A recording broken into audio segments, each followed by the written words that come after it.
Hey everyone, welcome to LED Live. On this episode, we want to ask you guys, what is the gospel to you?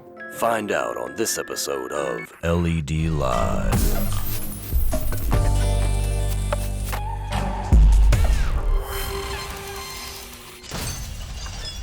Light exposing darkness. Welcome back everybody to another episode. We just thank you so much for continuing to watch and subscribe. We want to thank our patrons. You guys are so faithful and loyal. You guys are helping support this show and make it happen every week. So we want to thank you. And we're just so blessed by the comments you give us and all the sharing that you do with your friends and neighbors. We're excited because I'm really excited because on this show we see people interacting with us through email, through social media, or whatnot. They're not Christian. Some of them are atheists. Some of them are agnostic. Some of them are from all different walks of life, and we're excited about that. We like to dialogue with the broader community, so we thank you guys for watching and engaging with us, even though you don't see eye to eye with us on every single point. Okay, so second coming. I haven't told you guys hardly squat about this, so this is going to be interesting. I was looking around on some entertainment websites recently, and I came across this article, and it was about a comic book. I was like, okay, what intrigued me was the title. And you can see it here. It says, Second Coming, Jesus and Sunstar Return an Only Begotten Son. Sunstar. It's like, whoa. Okay. You don't see Jesus in a comic book website heading too often. So, let's see what this is about. I want to get into this. So we're going to take a look at that today. Hey YouTube, why does God allow suffering? Why would an all-loving God allow pain and suffering? Let me break it down to you in 5 minutes or less.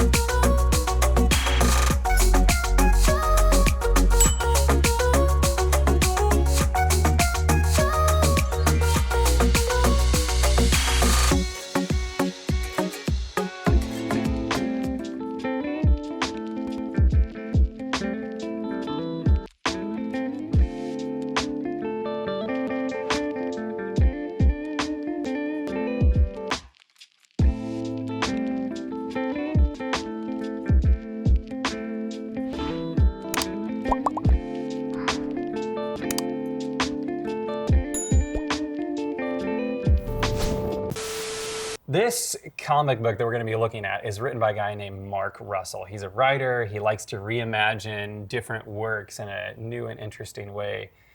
He's written a number of comic books and other things. He wrote a new rendition of the Flintstones for DC. You can see there, he seems particularly interested in social satire. Okay. I like how Fred's all muscular. Yeah, dude. And if you could look closely, one of the characters, she has a book about cannibalism. I think it's his daughter, and I forget, what is her name, Pebbles? Yeah. Yeah, Pebbles has a book about cannibalism on there. So this is like Israel different. It's probably like she's like a millennial or something. Yeah, I guess. Into the weird stuff. Anyway, he likes to, see what's going on in the world and reflect that in his writing style. And then, he's not an illustrator, but he has other people illustrate.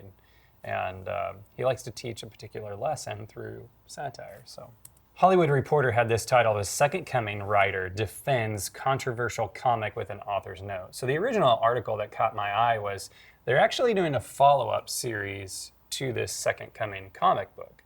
Okay, so we're going to go through the first one because the follow-up obviously hasn't been released yet. And we're going to see what is so controversial about this, okay? So just so I get this straight, this is a comic book that is satire, so it's meant to be funny.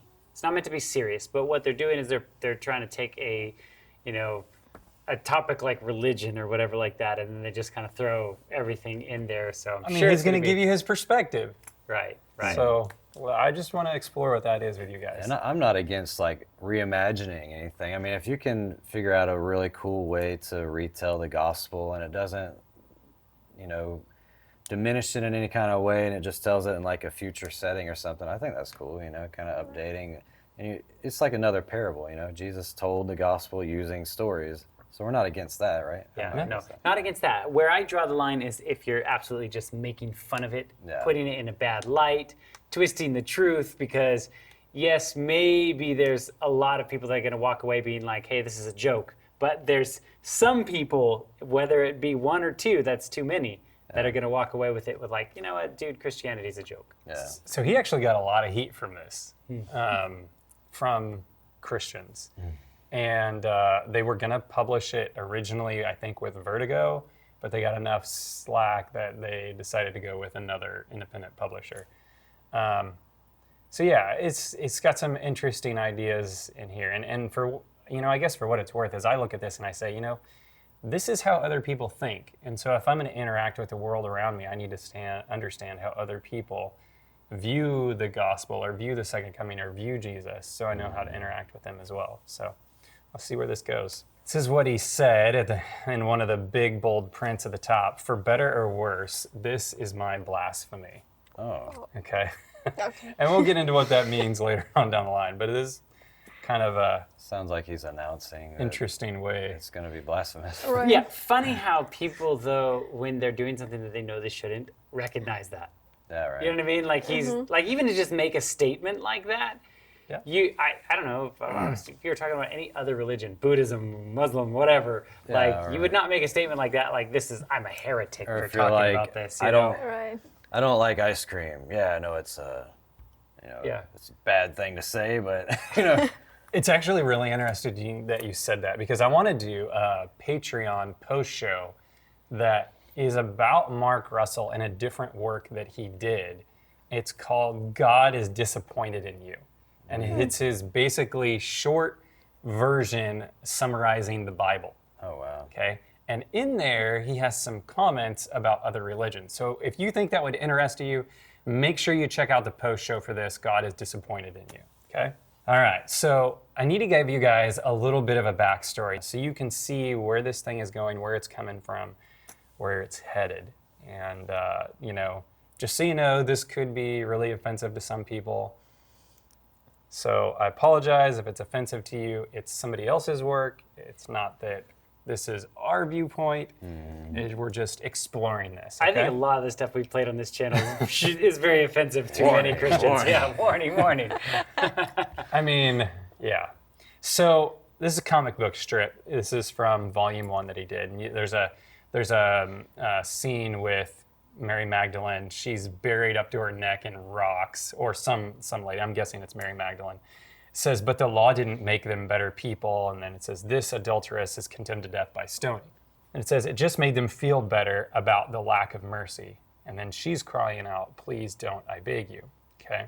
Well, as it moves to the next strip, here is a picture of Jesus, and it looks like God is rising up from something. You see all these candlesticks on the screen. It says there has to be another way to help them, referring to the people on earth, not to just escape punishment, but to actually become better people, to give them what they need, to somehow lead them back to the Garden of Eden. Okay? That sounds good. I mean, Yeah. sounds like we're tracking, right? Yeah. And then Jesus looks up and he questions, he's like, Dad, you're back? Go to the next section here. It says, it's got God, he's looking down at some shepherds, and he's calling them jerks.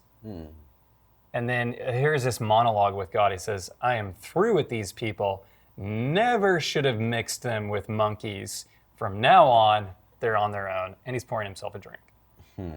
Yeah.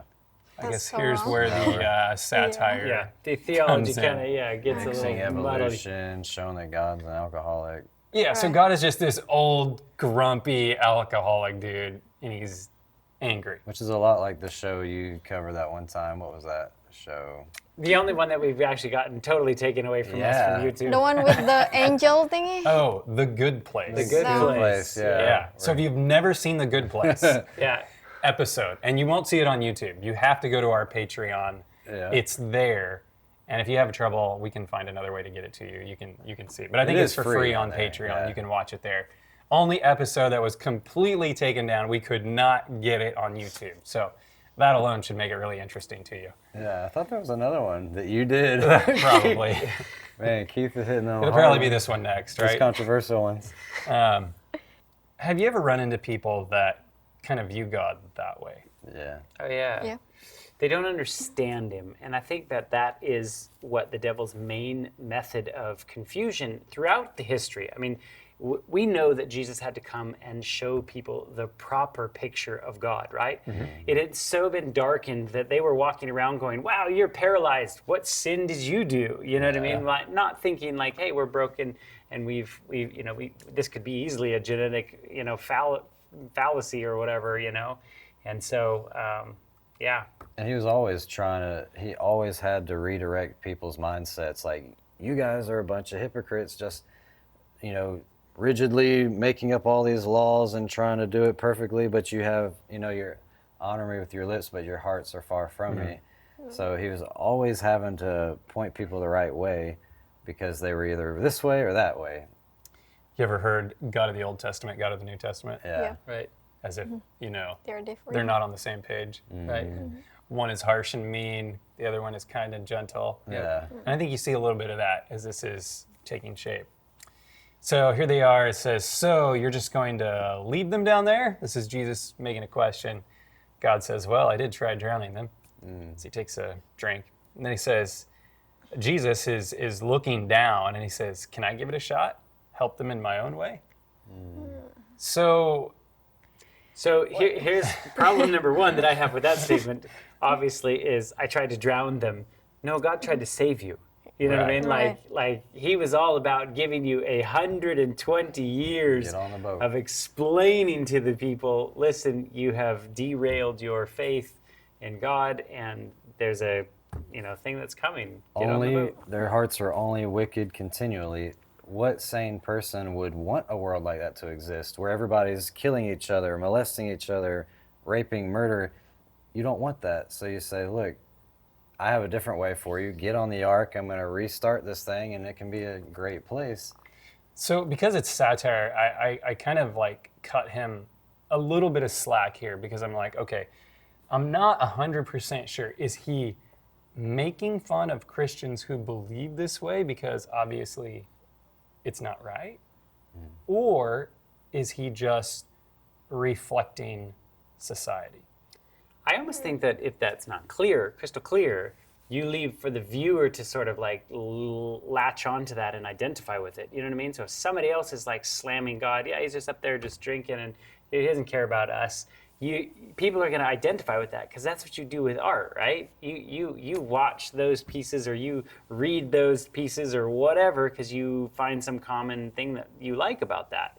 So I think it alarms me to put something out there like that, and I would question his motives if he really was like, no, God's really a loving, nice guy. It's like, why would you make something like this then? Well, we'll see where this goes. Says, want to try your hand at the family business, huh? This is God talking to him. He says, well, why not? And Jesus says, thanks, Dad, I won't let you down. And of course, if you could see in the background, it's like almost like a full bar. And it's got the ice, the wall is full of bottles of alcohol and, It's making it like that God just ran out of options, and then Jesus is like, hey, let me give it a shot. But we know that from the beginning, God had this plan, that he was gonna send his son. It wasn't just some like, wait, I got an idea, God, Makes it look like God gave up. Yeah. Let's go to the next section. He says, thanks, Dad, I won't let you down. And he says, good for you, boy, show them who they're messing with. That's right, Son of God coming through. And I had to actually white out some of the words that they used in the comic here as expletives. So anyway, so that's part of the backstory. So here it continues, and he says, tum-tee-dum, let's see how the boy is doing. Ha ha. Give him hell, son. And then he shows a pain where God's reacting to this, and he says, wait, they're arresting him? Like he's really surprised, right? Of course, we know God is not surprised by anything. Right. And then he goes to the next pain. It says, you're just letting them put you on trial? What are you, an idiot? What's that cross for? And then you see God is enraged. He's yelling out, what? And then he's like, cheese and crackers, and throws down his drink. And he's really upset about the fact that Jesus is dying on the cross.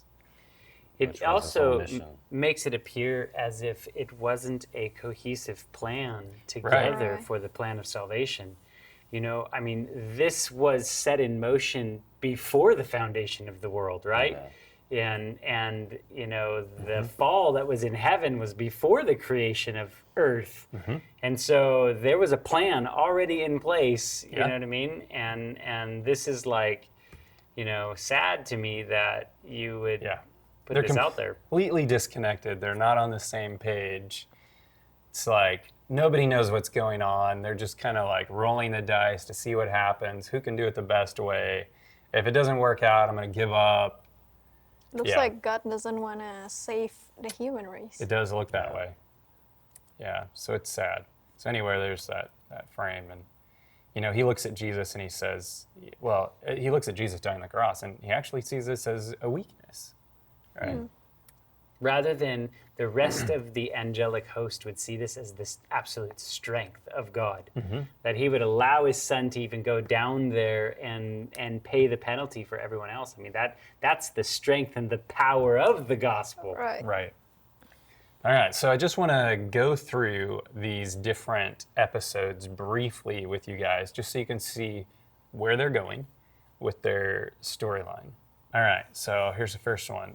And it says, God commands Earth's mightiest superhero, Sunstar.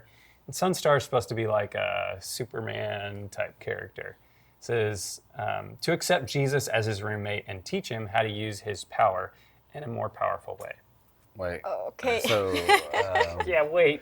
Sunstar is accepting Jesus? So the idea is that, okay, Jesus has died on the cross, right? Okay, now we're going to send Jesus back to Earth many years later, like in our present time. Okay. Okay, and God is just disappointed with Jesus, like he's some kind of loser. He's failed. He's failed, which is interesting because did God do any better? No, he really didn't, right? But he's upset because it's like Jesus isn't holding up the family name as this strong, powerful character. You know, he's weak. He needs to get his act together. So God is looking down on Earth and he sees this superhero, Sunstar, who's like your Superman type. And he's like, okay, Sunstar, you need to take Jesus as your roommate and teach him how to use his power in a more powerful way. Oh, wow. So much wrong with that, dude. It's Especially, what really stands out to me is Sunstar. Makes me just think of Lucifer. Right. The bright morning star and all this stuff. And Like he's going to teach Jesus and a the better sun, way. you know, the sun is a representation of Satan when they worship the sun. So God is saying, Jesus, you need to look towards Satan and he's going to tell you how to use your powers for your benefit and all this stuff. And I didn't highlight this part, but it goes on. It says, Jesus is shocked at the way humans have twisted his message over 2 millennia and vows to straighten them out. You can also hear, you know, when Jesus was being tempted by Satan, right? He was tempting him to use his power.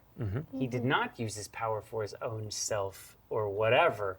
You know what I mean? He easily could have, and he did not. That would have been a sin. Right. And so he basically said, you know, Of my own self, I can do nothing. that's right.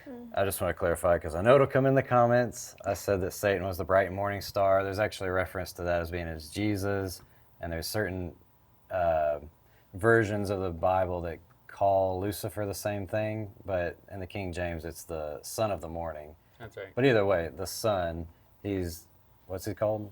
Sunstar. So I mean, yeah, the sun is a star, and he is the one that's worshipped as Lucifer. All right, so what I'm going to do with each of these descriptions is I'm also making a bigger version of the cover on the screen. So I'm just going to show you guys anything that you want to comment on. Feel free to jump in. You had a question. It's kind of small. I can't tell with that background bright light. What's a shape of?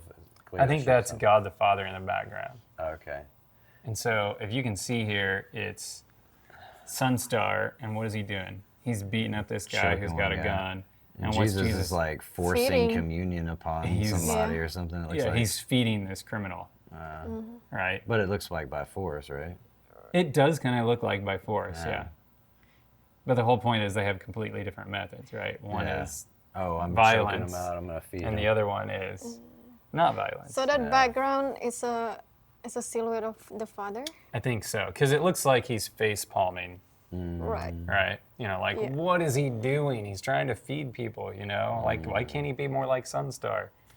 All right, so here's the second issue.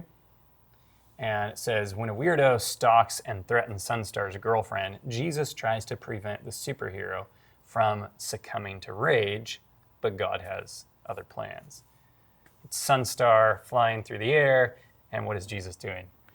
Riding on his back. Like he's like scared. holding on for dear life, like he's scared and doesn't know what's going on. He's losing his sandal, and, you know. It looks like a superhero is stronger than God. It does. It really does. And that is kind of the point, you know, with God telling him, you know, you need to go learn from this guy on how to get your act together. Okay, here's the third one. It says, searching for his missing grandmother, Sunstar is forced to confront the shortcomings of his superpowers. Jesus, left on his own for the day, runs afoul of street preachers. Okay, so it's going to show you what some of those street preachers look like. So he's the one that is the reason why the street preachers are out there preaching or whatever. It's like he's left alone, so it's his fault that they're all kind of springing up. No, if you can actually look at this closely, all the street preachers are these Christians who are holding up signs. They're really angry. They're, you know, calling all these sinners out, and you can just tell, like it's like, I mean, it's trying to make them, I guess, look more like the Westboro Baptist crowd. Yeah. You know, where they're just angry. God hates you. He hates what you're doing. And it looks like Jesus is like, oh no, and Jesus they're is doing like, it wrong. what? Like, I can't believe, like, what are they doing? Because the context is, you know, he's coming back to earth and he doesn't understand, like, what happened to Christianity? You know? Which I don't disagree with that. I don't either. I don't think that Christ really is looking down on people like Westboro Baptist and just saying, like, I can't believe you guys are doing this. Like, you're ruining my name. Taking the Lord's name in vain is not necessarily always just using his name as a cuss word. It's proclaiming to be a Christian and not walking like one. You're proclaiming his name in vain. And yeah, a true Christian is not going to go out there with a bunch of signs and say, you're all going to hell. I mean, that's not the way Christ approached people. It was all about building friendship and then telling them stories of the gospel, you know. This is the way to live, this is the alternative, but you don't just attack people. Yeah. For sure. All right, here's issue 4. Says Jesus Christ is missing. Sunstar recruits a team of lesser costumed heroes who resent his great power to assist him in the search for the Son of God. It's interesting. Here's this powerful guy, and he can't find Jesus. Right. Think about that. Can't find Jesus. All right.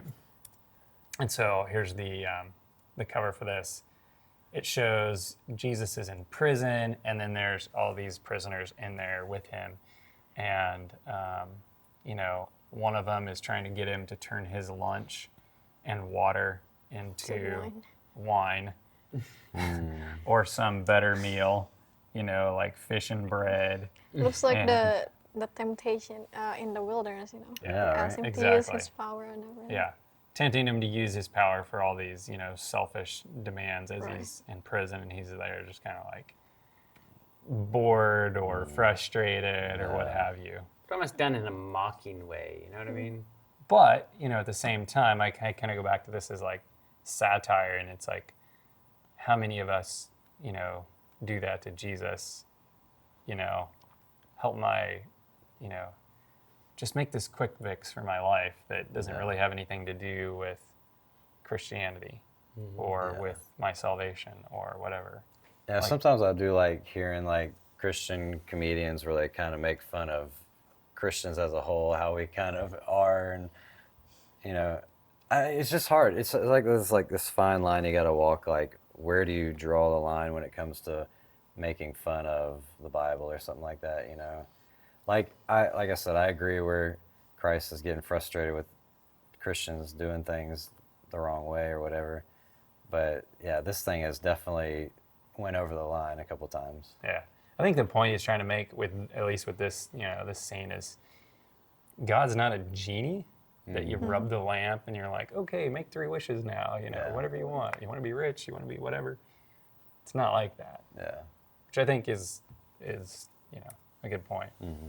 So here's the 5th episode. It says, God and Satan get coffee. Sunstar receives a tempting offer from a brutal dictator, and Jesus shares some sad, secret memories with his flock. And so here is the cover where God and Satan are getting coffee, although it looks like Satan has a martini and God is drinking wine. Does God have a stick? Looks like Moses or something.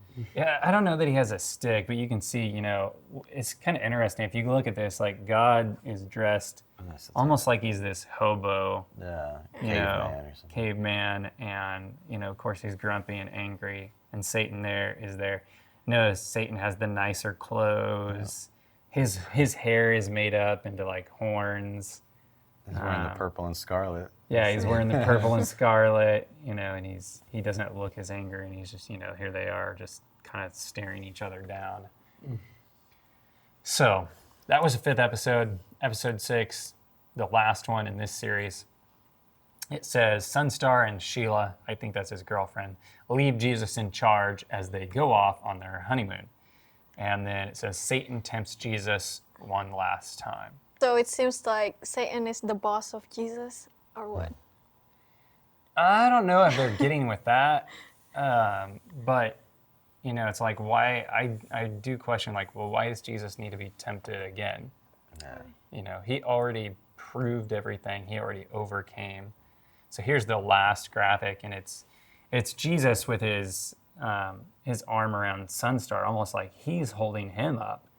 And this guy has something around his neck. I'm not sure what it is, like chains and rocks. And there's all these vegetables. And I'm not sure what's with the vegetables. But it's just interesting that, when Jesus comes back in this comic, it seems like all Mark is getting at is he's disappointed in what Christianity has become, and he needs to reboot his image. Which there's a bit of truth in that. It's true, but it seems like that's the end of it. Yeah. And so that's not really the picture of the second coming. Yeah. Right? Jesus isn't coming back to reboot his image, right, or give Christianity a makeover. Okay, you guys didn't do it right the first time. Let's do it again, or like a makeover. Yeah. Right. His second coming is final. Like it's done. Things are decided at that point. You know what I mean? Yeah. I mean, if Christianity didn't get it right the first time, what else is there? He's like, I've given you guys so much time. I've given you all the resources. Yeah. I sent my spirit, What else does he need to do? But anyway, what is this guy getting at, right? What I want to get into is like what Mark's thinking. Is this just a joke? Does he think it's funny? Why do this, right? And it really goes back to satire and really perspective if you think about it. So here's from Comic Book Report. It says Mark Russell explains Second Coming's approach to Jesus Christ. He says, I think religious fundamentalists and critics who are trying to stop Second Coming aren't interested in protecting Christ so much as their ability to control his narrative, he said. Megachurches, Fox News, pundits, and YouTube outrage merchants see Christianity as their product and view anyone else talking about Christ as a form of copyright infringement. They probably, correctly, suspect that it's not Christ who's being parodied, but themselves and how they've twisted his teachings of mercy for the powerless into a self-serving tool of the powerful. So it's really a mockery of Christians, it sounds like, because some of the things he said didn't sound disrespectful to Christ in this little piece that you just read. Yeah, his observation is Jesus is being used by other people who call themselves Christian to accomplish their own agenda. And I'm confused when so many people think that that's their reason for not becoming a Christian. It's all about money. There are, the Kenneth Copelands and all that. There are those people that fly around in jets and they're preachers. But the majority of Christianity is not like that. I'll say that the majority of Christians are probably not rich and probably more others focused. They give to charities and things like this. Even preachers that are in third world countries, African preachers, I mean, they have 15 churches. Yeah. One guy, you know what I mean? And it's like, here we have, okay, you got one pastor part of your church or whatever like this, but there are some churches, even in the US, where I know that these preachers are just running around in circles preaching at all these different churches, and they're literally barely paid, you know what I mean? And it's like, they are giving so much of their lives to this work, but yeah, like you said, there's a few I that think are... that small percent of prosperity gospel is a weak point to go against Christians. I would agree. But if you think about it, it's a loud voice, right? Yeah, they're the ones that get the TV time. And all Mega that. churches, Fox News, YouTube. I mean, these are things that are in people's faces. And if that's what you're consuming, that's going to be your view of Christianity, right? And so, being a loud voice, there's a lot of things in this world that are loud voices, and they're good at creating stereotypes. The same thing that you said about Christians is probably true for people of other faiths. Like, the majority of Muslims are probably not the type of people that are going to strap bombs to themselves and go and blow something up. It's just not like that. That's what you see a lot in movies and stuff. Yeah, but that's what gets put in front of your face. And so, yeah, we got to be careful about stereotyping, which I think, you make a good point. That's happening a little bit here. This is not all of Christianity, but it is a loud voice. And there are people who do this. I mean, if we're fair, yes, this happens. Here in the New York Post, he really does a lot more reflection. And so I'm going to go through these with you guys. There are several quotes here. But before I do that, before I blow this up, I want to ask you guys, what is the gospel to you? Message of hope. Yeah. Okay, message of hope. God's plan of salvation to redeem us from this fallen state that we can't really help ourselves get out of. We need His strength to have salvation. Okay. I believe that it's God's offering of us to have a chance to be part of His kingdom. I mean, what a beautiful thing. When we so don't deserve it, why would He waste His time with us? Yet he does. Yeah, it's a great gift to humanity, right? So we're going to get into a little bit of how he sees this. He said, headlines aside, if you read the book, what you actually find is not a takedown of religion, but as Russell describes it, an attempt to spread the gospel. Really? Wow. That's shocking. That's surprising. I think with anything, what are you walking away with it? That's kind of what I always think of. Like, people always go, whatever, you guys just see what you see, and it's like, okay, yes, sometimes there are things that can be on the line of like, we don't quite know, so we're making an educated guess, but I don't see how people are walking away with a better understanding of how loving God is, or how Jesus, gave everything for us. No Christian is going to buy this, which you're not trying to convert. I mean, maybe he's trying to convert certain types of Christians, but no Christian's going to buy this. So it's probably going to be atheists and agnostics and stuff. And yeah, you're right. I don't think they're reading that. I think they're reading it and laughing at God getting drunk and the way that God is portrayed. They're not going to walk away like, wow, maybe Christianity is true. Yeah, I don't see that. I guess my question in going through all this is, what does the gospel look like to him? If he says it's his attempt to spread the gospel, what does the gospel look like to Mark Russell? And I think he's trying to get people to think about what Jesus really came to do, which I think is noble. But the way he's doing it, I don't think he's quite accomplishing the goal. Well, maybe he is, that he wants. But I just want you to see, like, out of his own words, like, how this shapes up. It says, superhero comics suggest that physical violence is the solution to any problem. Whereas I wanted a comic that meditated on the nature of power itself and suggests that there might be other solutions that don't involve drop kicking. I mean, it makes sense, right? There is a lot of physical violence in superhero comics. In fact, I would say it's a good observation. That's how they pretty much solve all their problems, right? You've got to be more powerful than somebody else. He says he was raised Pentecostal, but he says he no longer subscribes to organized religion. he does hope that readers will discover a Jesus that's faithful to the New Testament. I'm a little confused at that. Yeah. Based on what you've shown, I would be very curious to see what parts he thinks is illustrating that. All right, we're leading up to something, so we're gonna get there. Okay. So he says there are a lot of things that Christ said that I think are fantastic, and his mission was radical and brilliant. Russel says, but Christ's message, the writer says, has been hijacked. Okay.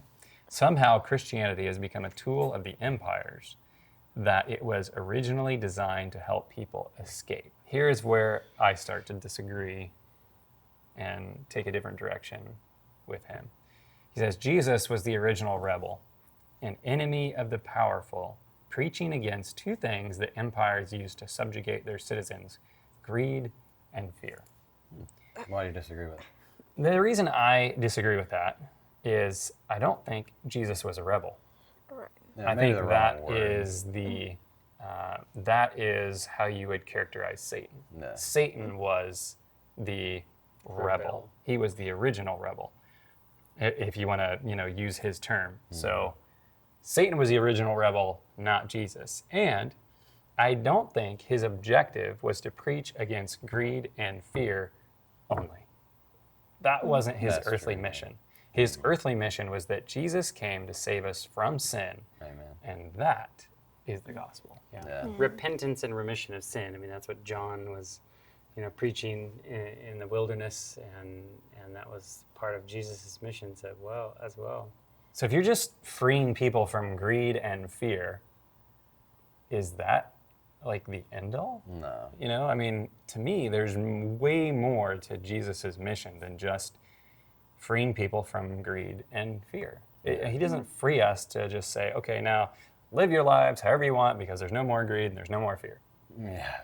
I wouldn't call Jesus a rebel, maybe a revolutionary. I don't know if that's a bad term. I've never really looked at the definition of a revolutionary, but I think the understanding of Christianity or God, because Christianity hadn't been really born yet, right? Yeah. Was so darkened that you've got a pure person that comes along that does it right, and it seems so foreign to everyone he else. I think flipped that's the world upside I think down. that's what it was. It wasn't that he was just going against the grain for the sake of going against the Yeah. grain.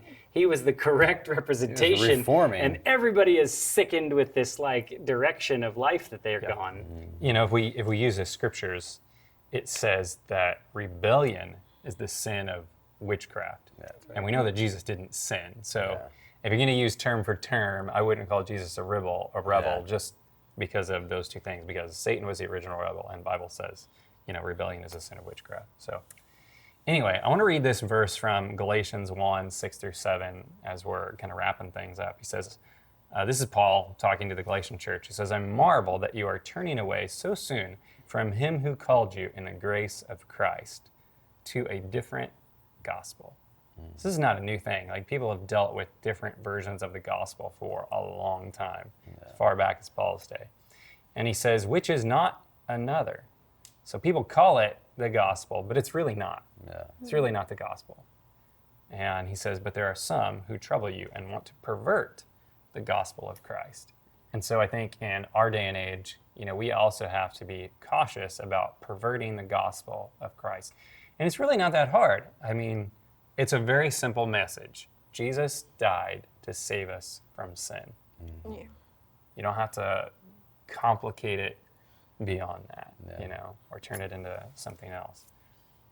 And so if your picture is not a picture of love and self-sacrifice, then I think that's going to drive you away from God, And I think that happened, I'm going to guess, I don't know, I haven't talked to him. I think that happened in Mark Russell's case. He didn't see growing up in his home a picture of love and self-sacrifice, because that causes people to reject God.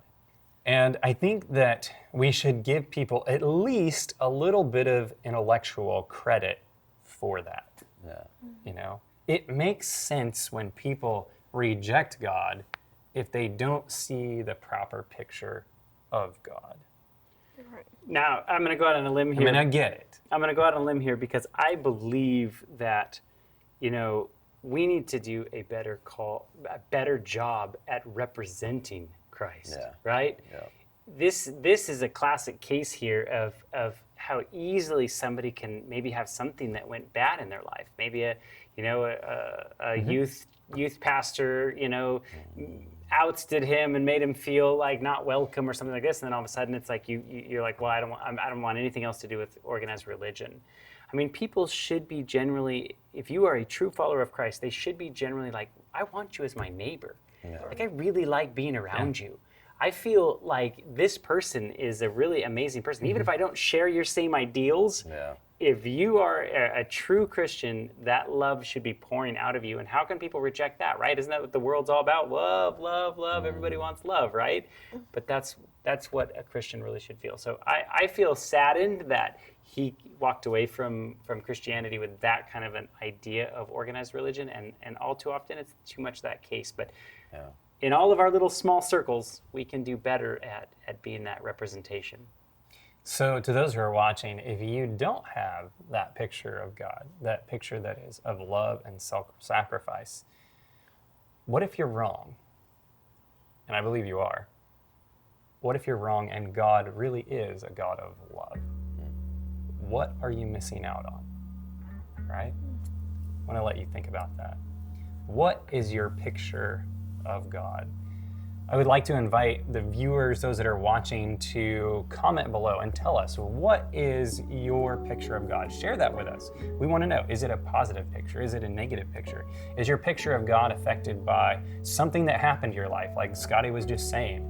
Whatever that is, we'd like to hear about it. And we'd also like to encourage you to revisit that picture and see if you can discover a picture of God that is really beautiful. And I think you can find that in the Gospels. If you read the story of Jesus and you read about what he did for people and how he put his life on the line to save you from the sin in this world, I think you'll see a beautiful picture of God, and that is the true picture.